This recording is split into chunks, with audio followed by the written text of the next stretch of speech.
தண்ணீரின் இன்றியமையாமையை வலியுறுத்தும் விதமாக இன்று உலக தண்ணீர் தினம் அனுசரிக்கப்படுகிறது.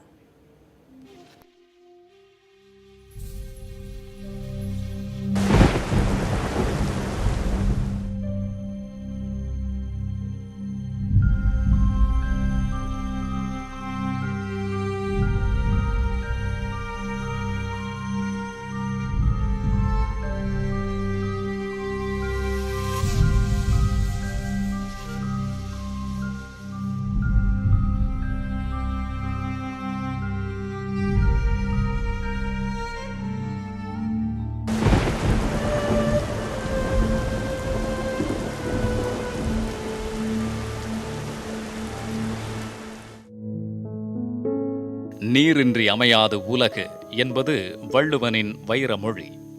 அத்தகைய சிறப்பு பெற்ற தண்ணீர் மனித இனத்திற்கு ஜீவ அமிர்தமாக விளங்குகிறது.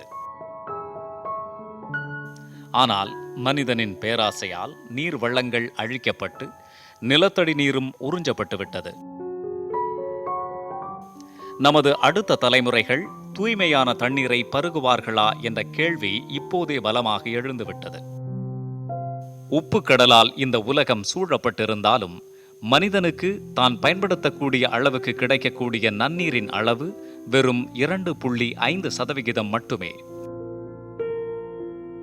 இவற்றில் 90% மேல் துருவ பகுதிகளில் பனிக்கட்டிகளாக நன்னீர் உள்ளது. வெறும் 0.26% மட்டுமே தற்போது மனிதன் பயன்படுத்தி வருகின்றார். ஆனால் இந்த நீரின் கடைசி கையிருப்பும் தற்போது குறைந்து கொண்டே வருகிறது.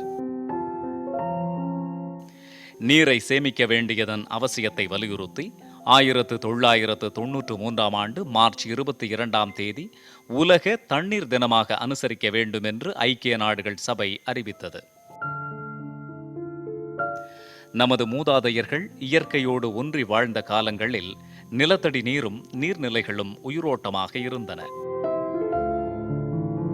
ஆனால் உலகின் பல்வேறு நாடுகளில் 40% மக்கள் தண்ணீரின்றி தவித்து வருகின்றனர். தமிழகத்தில் 140 ஆண்டுகளில் இல்லாத வறட்சி நம்மை கலங்கடிக்கின்றன. 3ஆம் உலகப் போர் மூண்டால் அது ஒருவேளை தண்ணீருக்காகத்தான் இருக்கும் என்று ஆய்வாளர்கள் தெரிவிக்கின்றனர். சுகாதாரமற்ற தண்ணீரால் உலகம் முழுவதும் ஒரு நாளைக்கு 4000 குழந்தைகள் உயிரிழப்பதாக புள்ளி விவரங்கள் தெரிவிக்கின்றன.